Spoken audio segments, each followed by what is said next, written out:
मित्रों, एक बार देवी पार्वती और भगवान भोलेनाथ हिमालय पर्वत पे एक साथ समय व्यतीत कर रहे थे। तभी वहां नारद जी आते हैं और बोलते हैं, हर हर महादेव, प्रणाम देवी पार्वती। तब भगवान भोलेनाथ कहते हैं, हे नारद मुनि, स्वागत है आपका हिमालय पर्वत पे। बताइए, आप यहां किस कार्य से आए हैं?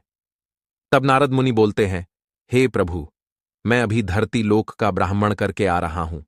मैंने पृथ्वी लोक पर देखा कि कुछ अत्याचारी मनुष्य गायों की हत्या कर रहे थे और उन्हें मार रहे थे। वहीं कुछ सज्जन मनुष्य गायों की पूजा भी कर रहे थे। तो प्रभु, यह सब दृश्य देखकर मेरा मन बहुत ही व्यथित हुआ। मनुष्य खुद की इच्छा पूर्ति के लिए इन बेजुबान पशुओं को क्यों मारता है? इन पर इतना अत्याचार क्यों करता है? हे प्रभु, मेरे मन में यह जानने की इच्छा हो रही है कि जो मनुष्य गाय की पूजा करता है, उसकी सेवा करता है, उसे क्या फल मिलता है? और जो अत्याचारी मनुष्य गायों को मारता है, उन पर अत्याचार करता है, उन्हें कौन सा दंड मिलता है? जो गायों को कष्ट देता, उन्हें मारता है, उसे तो उसके पाप किए हुए कर्मों की सजा नरक में अवश्य मिलती है। परंतु जो गायों की पूजा करता है, उनकी सेवा करता है, उन्हें स्वर्ग लोक की प्राप्ति होती है। गौ माता की सेवा करने से पृथ्वी लोक पर और देवलोक में मनुष्य को कौन सा फल मिलता है? हे भगवान भोलेनाथ, मैं आपसे आज इन सभी प्रश्नों का उत्तर लेने आपके पास आया हूं। यदि आप मेरे सभी प्रश्नों का उत्तर दो तो बहुत कृपा होगी। तब भगवान भोलेनाथ मुस्कुराते हैं और बोलते हैं, है नारद जी, मैं आपके सभी प्रश्नों का उत्तर एक कथा के माध्यम से दूंगा। आप इस कथा को ध्यान से सुने। इस कथा को जो भी मनुष्य सुनता है, उसके समस्त कष्ट और पाप नष्ट हो जाते हैं। उसे धन धान्य, वैभव और कीर्ति की प्राप्ति होती है और मृत्यु के बाद वह मनुष्य देवलोक में निवास करता है। भगवान भोलेनाथ कहते हैं, प्राचीन समय की बात है। भूलोक पर व्यवस्वान वंश में एक मनु नाम के राजा, जो महाराज धर्म का बड़ा पालन करने वाले, गुणवान, चरित्रवान तथा महापराक्रमी थे। उन्होंने शांति और धर्मपूर्वक अपनी प्रजा और राज्य का पालन किया और अपनी प्रजा को सदैव ही सभी तरह से सुखी रखा। उनकी प्रजा सदैव उनसे संतुष्ट रहती थी। कुछ दिन बाद राजा मनु की शादी राजकुमारी शत्रुपा से हो जाती है। महाराज मनु अपनी पत्नी शत्रुपा के साथ प्रसन्नतापूर्वक अपना वैवाहिक जीवन व्यतीत कर रहे थे, किंतु कुछ वर्ष बीत जाने के बाद महाराज को अपने उत्तराधिकारी की चिंता सताने लगी, क्योंकि महारानी के गर्भ से कोई संतान नहीं हुई। तब महाराज मनु अकेले और एकांत में बैठकर सोचने लगे कि मैंने कभी कोई पाप भी नहीं किया है और मैंने सदैव ऋषियों और मुनियों की सेवा की है। धर्मपूर्वक राज्य भी चला रहा हूं, उसके बाद भी मुझे पुत्र की प्राप्ति नहीं हो रही है। मैंने अनजाने में ऐसा कौन सा पाप कर दिया है? इतना सोचकर वे बहुत चिंतित हो गए। फिर उनके मन में एक विचार आया कि इस समस्या का समाधान केवल गुरु वशिष्ठ जी ही कर सकते हैं। वे ही मुझे मेरे दोष के बारे में बताएंगे और संतान प्राप्ति के लिए कोई मार्ग बताएंगे। इतना सोचकर राजा मनु और रानी शत्रुपा के साथ गुरु वशिष्ठ जी के आश्रम पर पहुंच गए।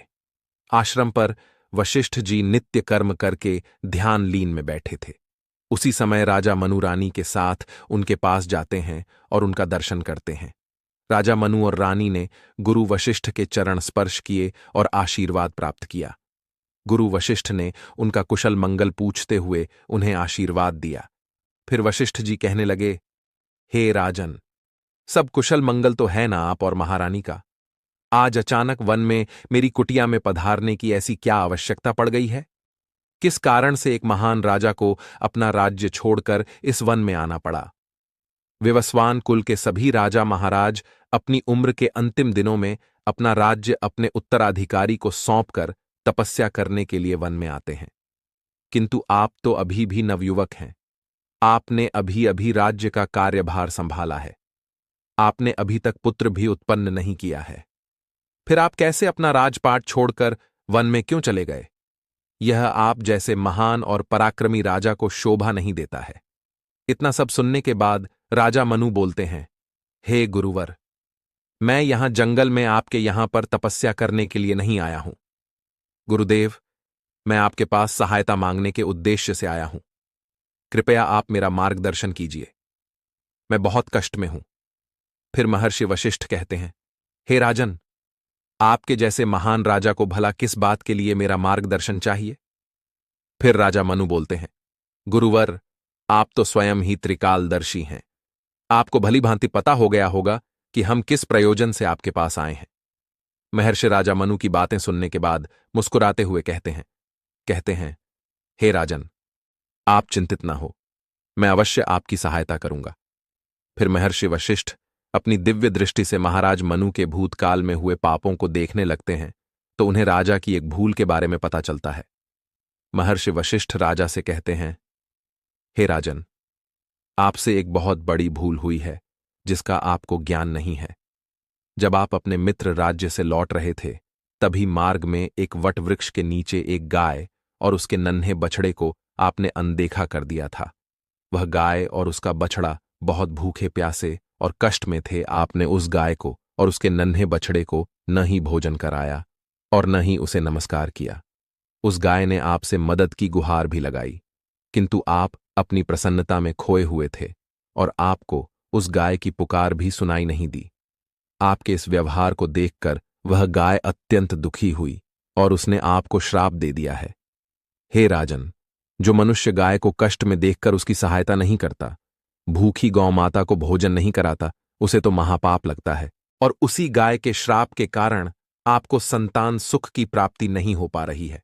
गुरु वशिष्ठ ने राजा मनु को उनके द्वारा किए गए पाप को बता देते हैं, जिसे सुनकर राजा मनु बहुत दुखी हुए और अपने आप को मन ही मन कोसने लगे और पश्चाताप करते हुए कहने लगे, गुरुवर, इस श्राप से मुक्ति का कोई रास्ता बताइए। गुरुदेव, मैं अपनी इस गलती को सुधारना चाहता हूं। कृपया आप ही मुझे कोई उपाय बताइए जिससे कि मैं इस पाप से मुक्ति पा सकूं। मेरा यह अपराध क्षमा पात्र नहीं है, किंतु फिर भी मैं प्रायश्चित करना चाहता हूं। फिर महर्षि वशिष्ठ कहने लगते हैं, हे राजन, आप चिंतित न हो, इस पाप से मुक्ति पाने का कोई न कोई उपाय अवश्य होगा। और वे थोड़ी देर सोचने के बाद बोलते हैं, राजन, आप मेरे आश्रम की सुरभि नाम की गाय की सेवा करो। वह उसी गाय की पुत्री है जिसकी आपने सहायता नहीं की थी। आप इसे अपने साथ ले जाइए और अपनी पत्नी के साथ मिलकर गाय की सेवा करो, उसकी पूजा करो। वह तुम्हें अवश्य पुत्र प्रदान करेगी। तभी अचानक से वह सुरभि गाय बाहर से उस आश्रम में प्रवेश करती है। उस गाय को अपनी ओर आता देखकर महर्षि वशिष्ठ बोले, हे राजन, आप भाग्यशाली हैं। देखिए, केवल स्मरण करने मात्र से ही कल्याण करने वाली यह गाय स्वयं चलकर आई है। यह गाय निश्चित ही आपके दुख दूर करेगी और आपके पापों का निवारण करेगी। आप जंगल में इस नंदिनी गाय के पीछे पीछे चलकर इसकी सेवा करो। जंगल में रहने वाले पशुओं से इसकी रक्षा करो और जंगल से वापस आश्रम में लौट आने पर रानी शतरूपा इस गाय की सेवा करें, पूजा आराधना करें। इससे प्रसन्न होकर यह गाय तुम्हें अवश्य ही पुत्र प्रदान करेगी। राजा मनु ने गुरु वशिष्ठ की बातें मानी और फिर गाय को चराने के लिए प्रतिदिन जंगल में लेकर जाने लगे। जब वह गाय चलने लगती तो महाराज उसके पीछे पीछे चलते, इधर उधर से हरी हरी घास लाकर उस गाय को खिलाने लगते। जब वह गाय किसी वृक्ष के नीचे बैठती तो उसके लिए तालाब से पानी लाते और उसे पिलाते, अपने हाथों से उसके मस्तक को सहलाते। इस प्रकार से महाराज उस गाय की सेवा में लगे रहे। जब शाम हुई तो महाराज उस गाय के साथ आश्रम में लौट आए। आश्रम में पहुंचते ही उस गाय ने महाराज को अपनी जीभ से चाटना शुरू कर दिया, जिससे महाराज का शरीर पवित्र हो गया और उसके सभी पाप नष्ट हो गए। उसके बाद महारानी शतरूपा ने आगे आकर सुरभि गाय के आगे हाथ जोड़े और विधिपूर्वक उस पूजन किया और चरणों में मस्तक झुकाया। फिर उस गाय ने उस रानी की पूजा को स्वीकार किया और रानी पर अपनी दृष्टि डालकर उसके सभी दोष समाप्त कर दिए। गाय की दृष्टि पड़ते ही रानी अत्यंत पवित्र हो गई। इस प्रकार से राजा मनु को उस गाय की सेवा करते हुए 30 दिन बीत गए। फिर एक दिन महाराज जब गाय को लेकर जंगल में गए तो वह गाय चढ़ते चढ़ते कैलाश पर्वत पर चली गई। उसके पीछे पीछे राजा मनु भी चले गए। वहां उस पर्वत पर खड़े होकर वह कैलाश पर्वत की सुंदरता को एकटक निहार रहे थे। इतने में ही अचानक से एक सिंह ने आकर उस गाय को बलपूर्वक दबोच लिया। राजा को उस सिंह के आने की आहट तक नहीं मालूम हुई। गाय ने जोर से कहा, महाराज, मेरी रक्षा करो। राजा मनु ने गाय की तरफ देखा। सुरभि गाय की आंखों से आंसुओं की धारा बह रही है। जिसे देखकर महाराज व्यथित हो उठे और उन्होंने तुरंत ही अपना बाण निकाला और धनुष की डोरी पर रखा और उस शेर को मारने के लिए प्रत्यंचा खींची। उसी समय उस शेर ने महाराज की तरफ देखा। उस शेर की दृष्टि पड़ते ही महाराज का शरीर जैसे बर्फ की तरह जम गया हो। उनकी शक्ति क्षीण हो गई, उनका सारा बल शून्य हो गया। अब तभी उस सिंह ने गर्जना भरी आवाज में कहा, हे राजन, मेरे ऊपर प्रहार करना तुम्हारे बस की बात नहीं है, क्योंकि भगवान भोलेनाथ मेरी ही पीठ पर पैर रखकर नंदी पर विराजमान होते हैं। इसलिए तुम मुझे मारने की चेष्टा मत करो। अगर तुम मुझे मारने की कोशिश करोगे तो निष्फल रहोगे। अब तुम यहां से लौट जाओ। विधाता ने इस गाय को आज मेरा भोजन नियुक्त किया है, इसलिए तुम इसमें दखल देने की कोशिश मत करो। मैं जानता हूं तुम सूर्यवंश में जन्मे हुए राजा मनु हो, तुम्हें अभी यह झांत नहीं। इस कैलाश पर्वत पर भगवान भोलेनाथ की माया फैली हुई है, इसलिए तुम यहां से तुरंत ही यहां से चले जाओ। फिर राजा मनु बोलने लगे, हे सिंहराज, कृपया आप इस गाय को न मारें। यह महर्षि वशिष्ठ जी की संपूर्ण मनोरथ को पूर्ण करने वाली सुरभि गाय है। इसकी हत्या न करें। इस गाय की रक्षा और सेवा करने का आदेश मुझे दिया है। इस गाय का एक नन्हा बछड़ा भी है जो घर पर इसकी राह देख रहा है। मैं इस गाय को इस हाल पर मरने के लिए छोड़कर नहीं जा सकता। इसलिए हे सिंहराज, मेरी आपसे विनती है कि आप इस गाय को जीवन दान दो। इस गाय के बदले में मैं तुम्हें अपना शरीर समर्पित करता हूं, जिससे तुम्हारी भूख भी शांत हो जाएगी और इस गाय की रक्षा भी हो जाएगी और मेरे वचन का पालन भी हो जाएगा। साथ ही गौ रक्षा के लिए प्राण त्यागने से मुझे उत्तम गति की प्राप्ति होगी। इतना कहकर महाराज मनु उस सिंह के सामने हाथ जोड़कर बैठ गए और आंखें बंद की। फिर अचानक से राजा के कानों में आवाज सुनाई पड़ी, पुत्र उठो, मैं तुम्हारी सेवा से अत्यंत प्रसन्न हूं। यह सुनकर महाराज उठ खड़े हुए और उन्होंने अपने सामने उस गाय को देखा और वह शेर कहीं दिखाई नहीं दे रहा था। तब वह सुरभि गाय राजा से कहने लगी, हे राजन, यह सब मेरी ही माया रची हुई थी। मैं तुम्हारी परीक्षा ले रही थी। तुम अपने प्राण देने के लिए तैयार थे, इसलिए मैं तुम पर बहुत प्रसन्न हूं। अब तुम मुझसे कोई भी वरदान मांगो। जो तुम्हारी मनोकामना है वह कहो, मैं अवश्य पूर्ण करूंगी। महाराज मनु कहते हैं, हे गौ माता, मेरे मन में जो इच्छा है आप भली भांति जानती हैं। कृपया आप मुझे पुत्र प्राप्ति का वरदान दीजिए। मेरी यही कामना है। फिर उस गाय ने कहा, हे बेटा, तुम पत्ते के दोने में मेरा दूध लेकर उसका पान करो। इससे तुम्हें अत्यंत बुद्धिमान और गुणवान पुत्र की प्राप्ति होगी।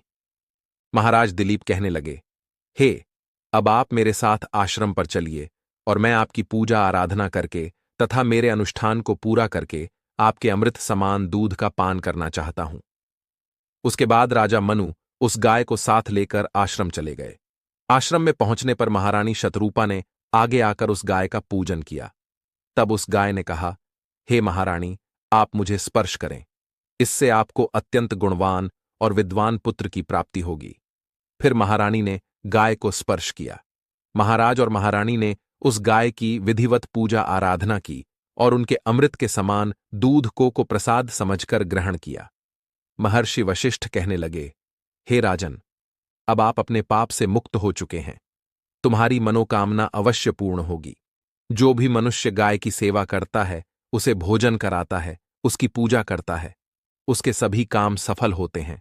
जो भी गाय की रक्षा करता है, उसकी कभी दुर्गति नहीं होती है।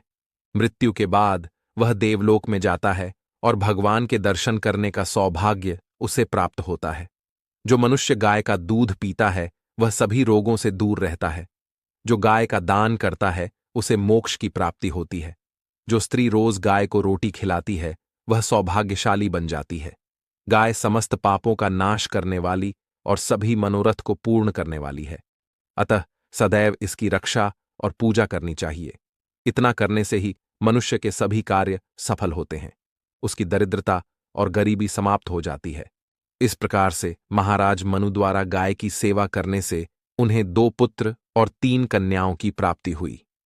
मित्रों, आप भी प्रतिदिन गाय की सेवा करें। गाय को रोटी खिलाएं। गाय की इन पापियों से रक्षा करें। आपके भी सभी कार्य सफल होंगे। आपको यह कथा कैसी लगी, कमेंट करके जरूर बताएं।